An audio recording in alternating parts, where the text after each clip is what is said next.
नमस्कार मित्रों, शरीर को स्वस्थ, मजबूत और चेहरे पे ओज तेज लाने के लिए आयुर्वेद में 3 स्तंभ को बताए गए हैं। जिस तरह किसी बिल्डिंग को खड़ा करने के लिए पिलर का सहारा लिया जाता है, ठीक उसी तरह आपके स्वास्थ्य में ये 3 बातें निर्भर करती है।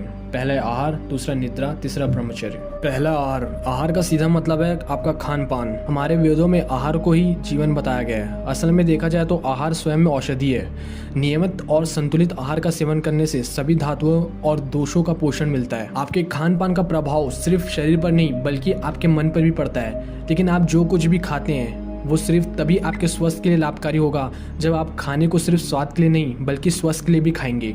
अच्छी और बुरी सेहत दोनों ही आपके लिए खान पान पर निर्भर करता है। आयुर्वेद के अनुसार जिन लोगों को अपनी जीभा पे नियंत्रण नहीं रहता उन्हें आगे चलकर बीमारियां होती है। अपनी प्रकृति के अनुसार हितकारी, उचित मात्रा में और ठीक तरह से भोजन करने वाले व्यक्ति ही स्वस्थ रहते हैं। जिसके जीभ में कंट्रोल नहीं है वो उसके काम केंद्र पे भी कंट्रोल नहीं रहता। चरक ने आहार सेवन से जुड़ी 8 विशेष बातें बताई है। उन्हें आदर्श आहार संहिता कहा गया है। हमारे स्वास्थ्य और ओजस्वी तेजस्वी बनने के लिए। दूसरा है निद्रा, बहुत महत्वपूर्ण स्तंभ है। अगर आप तनाव या कहीं अन्य कारणों की वजह से भरपूर नींद नहीं ले पा रहे हैं तो उससे कई बीमारियां हो सकती है। दरअसल अच्छी नींद लेने से शरीर की सभी मांसपेशियों और अंगों का आराम मिलता है, जिससे अगली सुबह वो फिर से तरोताजा होकर अपने काम के लिए तैयार हो सकेंगे। अगर आप लगातार ठीक से नींद नहीं ले पाते हैं तो कुछ दिन में आपको पागल जैसा महसूस होगा। अगर आप सही टाइम में नहीं सोएंगे या फिर सही टाइम में नहीं उठेंगे तो इस पे आपके ओज तेज पे भी गहरा असर पड़ता है। और बात आती है कितने घंटे सोना चाहिए।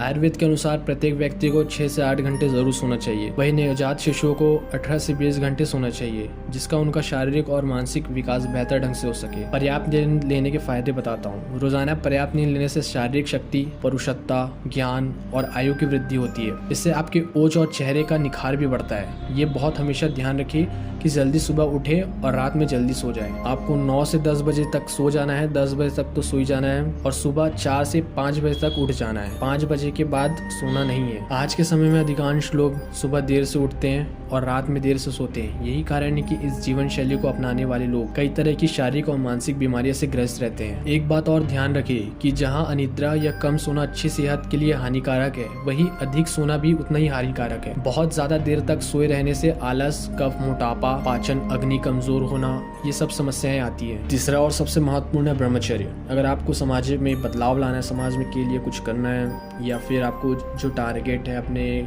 एम होगा कुछ आपकी लाइफ में, उसमें अचीवमेंट करना है, कुछ बड़ा करके दिखाना है लाइफ में, तो आपको अट्रैक्शन से दूर हटके ब्रह्मचर्य का पालन करना पड़ेगा। जीवा पे कंट्रोल, आपकी काम इंद्रिया पे कंट्रोल करना पड़ेगा। तब आपका फोकस में जिंदगी चालू होगा, तभी आप अपने लक्ष्य को भेज सकते हैं। ये बात मैंने नहीं, ब्रह्मचर्य के बहुत बड़े तपस्वी भीष्म पितामह जी ने कही थी। ब्रह्मचर्य का अर्थ है कि संयम पूर्वक जीवन शैली अपनाते हुए वीर की रक्षा करना है। हम जो भी खाते पीते वो चीजें पचने के बाद धातु बनती है। इन्हें ही वीर या रज कहा जाता है। शरीर की शक्ति इसी वीर पर निर्भर करती है। आयुर्वेद में बताया गया कि जो लोग ब्रह्मचर्य का पालन नहीं करते, अर्थात विलासितापूर्ण संभोग युक्त जीवन बिताते हैं, उनका वीर नाश हो जाता है। इस वजह से उनकी शारीरिक शक्ति भी कमजोर हो जाती है, मानसिक शक्ति भी कमजोर हो जाती है। वेदों में ब्रह्मचर्य का मतलब बताते हुए कहा गया कि ब्रह्मचर्य के तप से देवों ने मृत्यु को भी परास्त कर दिया था। आयुर्वेद के अनुसार आप ब्रह्मचर्य का पालन करते हैं, अर्थात बहुत अधिक संभोग से बचे रहते हैं, तो कई तरह के फायदे से आपको देखने को मिलते हैं। इससे आप ओजस्वी, बुद्धिमान व बलवान होते हैं, साहस पराक्रमी बनते हैं। आयुर्वेद में अब्रह्मचर्य शब्द का भी उल्लेख है, जिसका मतलब है कि शादीशुदा लोगों को भी एक सीमा के अंदर ही संभोग करना चाहिए और इसका पालन पुरुष और महिला दोनों को ही करना चाहिए। ब्रह्मचर्य के लिए जीवन शैली में बदलाव। ब्रह्मचर्य का पालन करने के लिए आपको अपने जीवन शैली में कई तरह के बदलाव लाने पड़ेंगे, जिसके लिए गर्म तासीर वाली चीजें, उत्तेजक रहन सहन व उत्तेजक दृश्यों से बचकर रहना पड़ेगा। सादा आचरण और सादा खान पान ही रहना चाहिए, जिससे आप ब्रह्मचर्य का पालन सही ढंग से कर सकें। दोस्तों, हमारी जानकारी आपको कैसी लगी हमें कमेंट बॉक्स में बताएं, क्योंकि हम देखना चाहते हैं कि कितने लोग हमारी जानकारी से सहमत है। ऐसे वीडियोस देखने के लिए हमारे चैनल को ज़रूर सब्सक्राइब करें। कमेंट पर बताइए कि आपको आगे कौन सी वीडियोज़ चाहिए। जय हिंद, जय भारत।